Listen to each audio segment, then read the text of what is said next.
As our first summer of gardening here on our Australian farm, we were incredibly proud of the weekly harvests from our summer crops.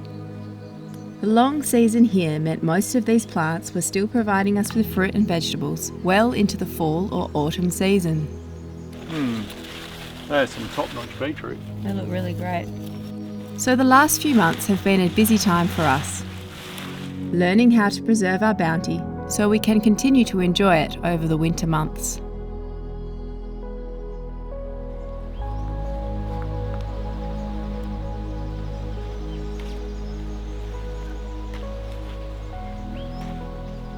This is one plant down. I got 5 more to go, so I think we're going to have lots of beans today, which is very exciting. I haven't harvested them for about a week. So this will keep us going easily for the week.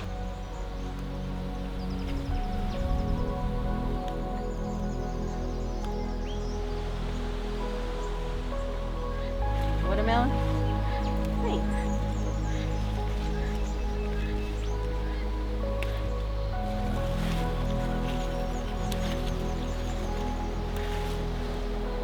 Left one.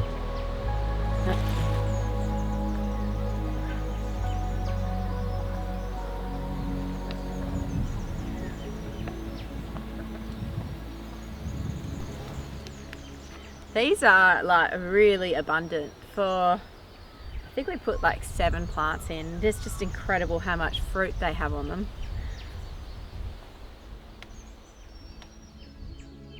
If you're not familiar with these fruit, they're a tangy tomatillo. We planted about 7 of these plants in spring, and they've provided us with bucket loads of fruit every week since the end of summer. We've just come down to the garden this morning. We haven't actually been down for a couple of days. It's been pretty wet and rainy and quite muggy. And everything looks really dead. And I'm like, why does it look like everything's starved of water and the leaves are yellowing? And I had a closer look and we've just got an infestation of spider mites. They're everywhere. There's just thousands of them on leaves just stacked up. It's just a pink mass. So we're going to have to go and do some research to see if we can eradicate them because they're really damaging the plants. The plants look incredibly sick. I hope they'll make it through if we can get rid of them.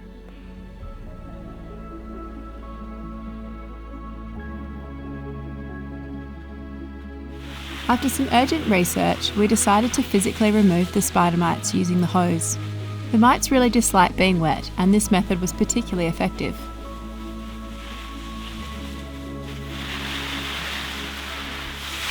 Because it's lightly rained the last couple of days, I haven't bothered doing any watering. But remember, this was always watered up until this point. Yeah. We suspect we didn't get a spider mite outbreak earlier in the season because we hadn't had any rain at all and we'd been irrigating nearly every day from overhead.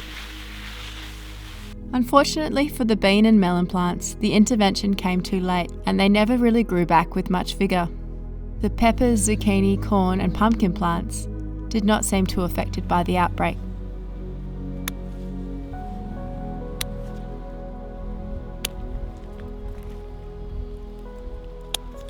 These are little peppers, or they're fondly known as paperkis here where we live. And we've already taken one harvest from these about 2 or 3 weeks ago, and we're ready to cut back a whole lot more and hopefully we'll get another flush before it gets too cold to grow these anymore. But I can see lots of nice buds, so hopefully we get some more later in the month. This is what they look like. They're really great. We're going to show you our favourite way to prepare them, but they're also really great for stuffing as well.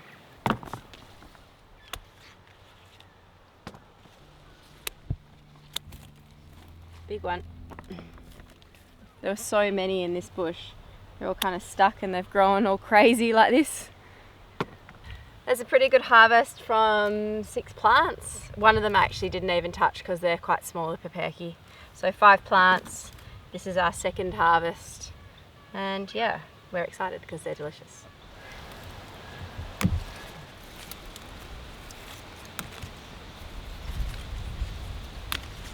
While we were down here, we just thought we'd harvest the tomatoes, and now you can't see the paperkis anymore. They're completely buried by tomatoes, but it's really important to do it because the most ripe of all the trusses has been bird pecked, so I'm just picking them now. Even if some are a tiny bit orange, they'll be ripe in a couple of days, so I'm picking them now so the birds don't get them before us.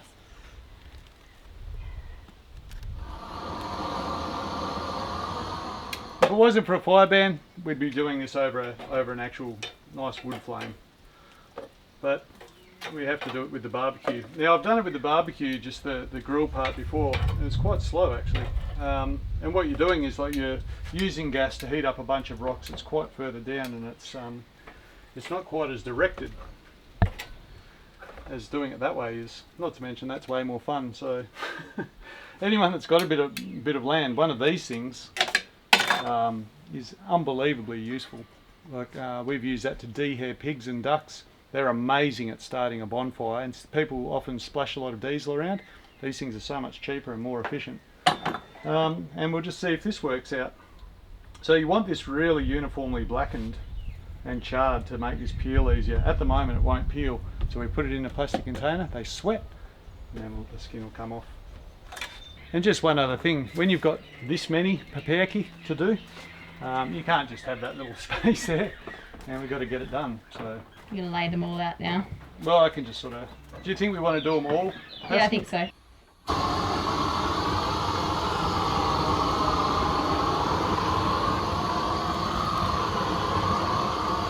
Well, we've been busy doing other things. These guys have been sweating it in the Tupperware for probably about an hour. 2 hours. 2 hours? Okay. So really packed in there. I actually started them off in 2 of these containers, and as they flattened out like they do and softened, I combined them so they would sweat some more. Yep. And there was lots of condensation that just came off the lid then, so they've been sweating. They have been sweating, and what you want is to be able to just skin them. But you want to put the skin in the in the reject bowl. There we go. What do you think? That looks great. Isn't that pretty? Charring, steaming and skinning the peppers like this prolongs their shelf life and makes them more easy to store. We opted to cover some with salt, olive oil and crushed garlic for immediate consumption, and some we put aside to be vacuum sealed to pull out at a later date.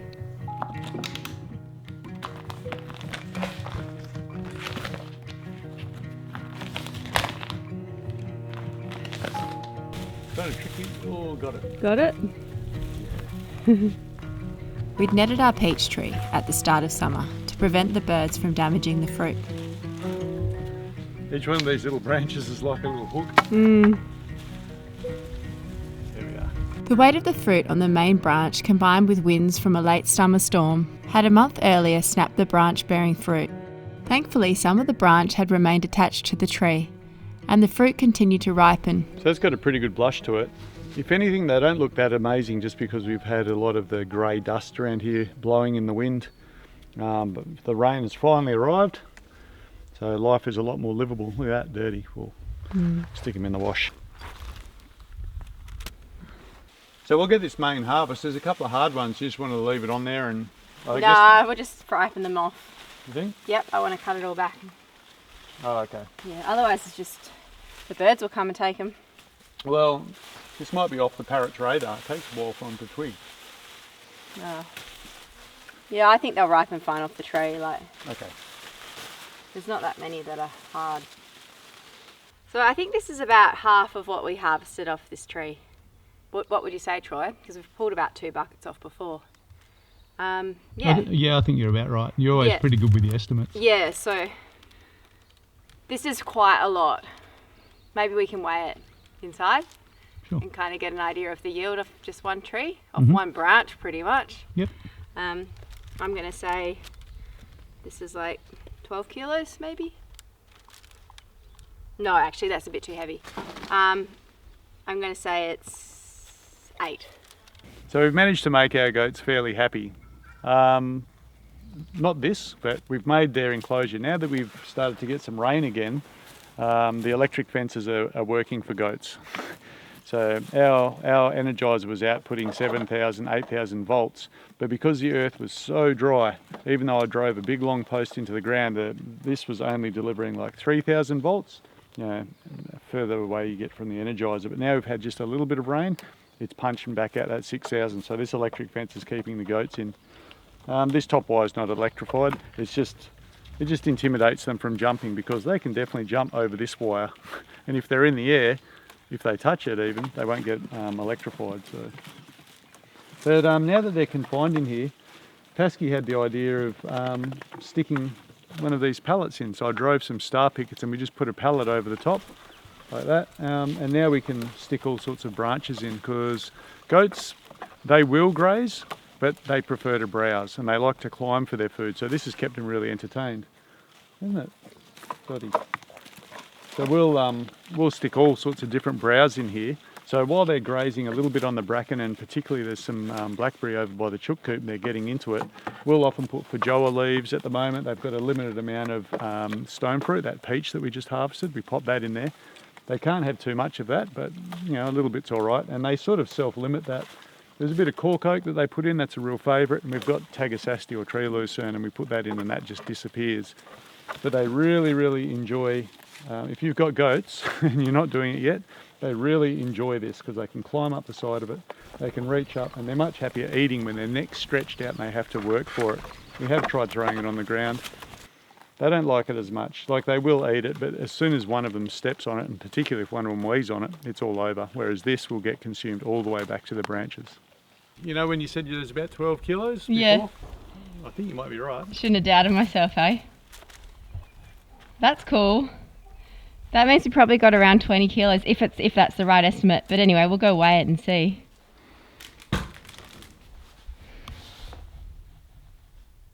Oh, 15 kilos. Well, there we go. I thought 12, Pasky thought 8. Oh, you can take that one out, I think. But yeah, 15 kilos. We've probably pulled the same amount, so 30 kilos. No wonder that branch broke. It's quite a bit. Yeah. Okay, we're about to preserve roughly 12 kilos of peaches. We're going to do it with the water bath method. But first we've got to prep them up.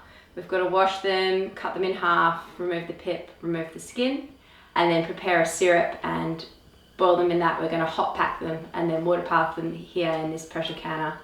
We're not actually going to put them under pressure. We're just going to use this as a water bather. But we'll show you how it's done.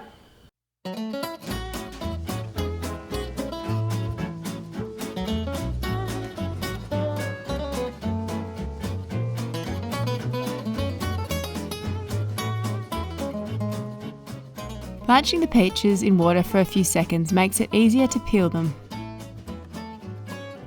Before hot packing the peaches, I had them simmering in syrup made up of vanilla, honey and water.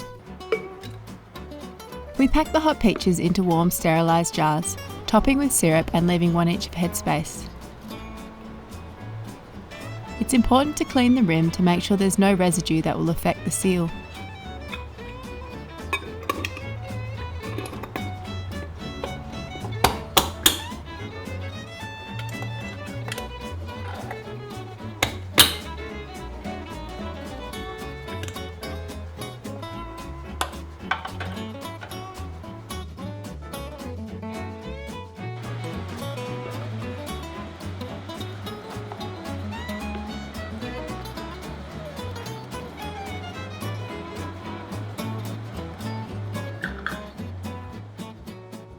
We covered the jars in boiling water and brought to a rolling boil for 25 minutes. We then turned off the heat source and let the jars sit in the hot water for at least an hour before removing them and placing them on the kitchen bench to cool for a day. So this here represents about 10 kilos of peaches. It's really great. You can condense like half a basket full of peaches into these jars and you've got like a really yummy treat that you can pull out in the middle of winter. So I'm excited. We actually tasted some as they were cooking in the hot syrup and they taste really good. So it's going to be really great to have these.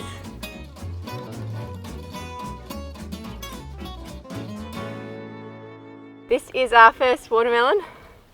Really excited to taste it. Whoa, looks good. Well, we'll just reserve judgment on this.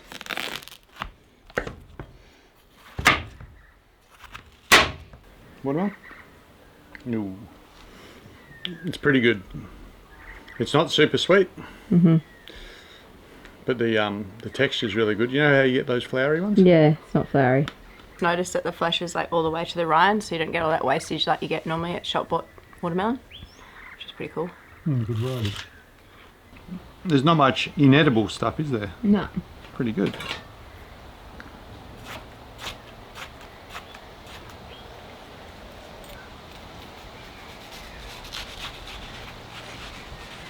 Well, I'm incredibly annoyed at myself because we didn't really get much green bean harvest after we had that spider mite infestation in that bed.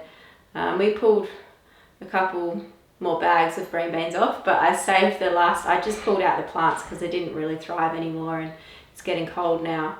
I pulled out the last of the beans with Troy a couple of days ago, and I just went to blanch them so we could freeze them and we could pull them out in winter. So just a couple of minutes in boiling water, and then I was just going to vac seal them and put them in the freezer so we had some nice beans to pull out in a few months' time. But I got distracted preparing these. These are tomatillos, and I've boiled them to smithereens. But anyway, it's a bit sad because that's our last green beans for the year till next summer. But I'm still going to freeze them up, and I guess we can still enjoy them. They're just not going to be crunchy and delicious.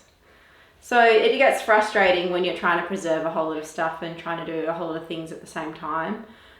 It can be a bit overwhelming. I'm feeling a bit overwhelmed today. But yeah, we'll press on and we'll make the salsa, and I'm going to make a Kasoundi as well with some of the tomatoes. So this tomatillo salsa is super easy. It's tomatillos is the main ingredients, and I'm just going to blitz them up in the food processor. I want to do this as quickly as possible because I've got a lot to get through and a lot of other things to do. So I'm trying to think of shortcuts. So I blitz these with some onions, some jalapeno peppers, and squeeze some lime juice in, and then just boil it down until it reduces to a third of its size, and then we'll be scooping it into jars and adding cilantro, coriander. And then we'll be water bath canning this so it can be shelf stable and sit on our shelf. If you had freezer space, you could freeze it, but we don't. So our freezers are going to be pretty full with pork and chicken, and we're also picking up half a cow very soon. So yeah, our freezers are going to be pretty full with meat. So all of this vegetables and fruit, we're doing our very best to get it all canned and on the shelf. With the tomatillo salsa complete, it was time to prepare for the Kasoundi.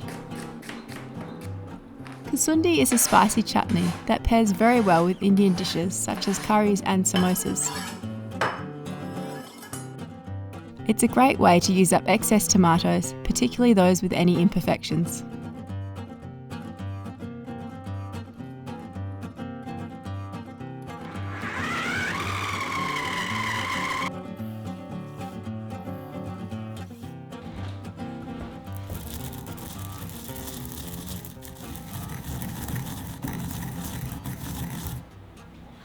So I think I was being a little bit ambitious trying to get everything done yesterday. It's already midday and I've just been cleaning and prepping the kitchen just to finish off this Kasoundi. So I'm about to start cooking it now. I've done all the prep. It's actually like super time consuming, lots of spices and lots of different flavors. So we get onto that, and whilst that's simmering away, I've just roasted some beetroots in the oven, and I'm going to peel back the skin and pickle them as well.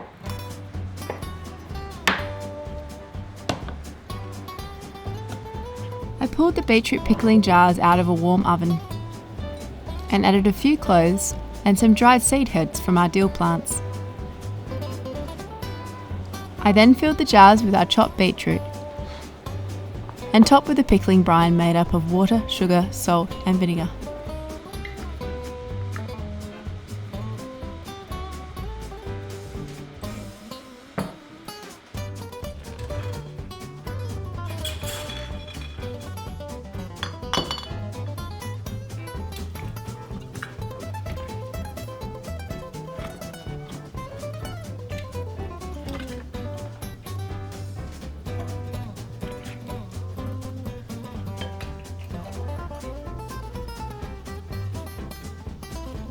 Thanks everyone for watching our harvesting and preserving video this week.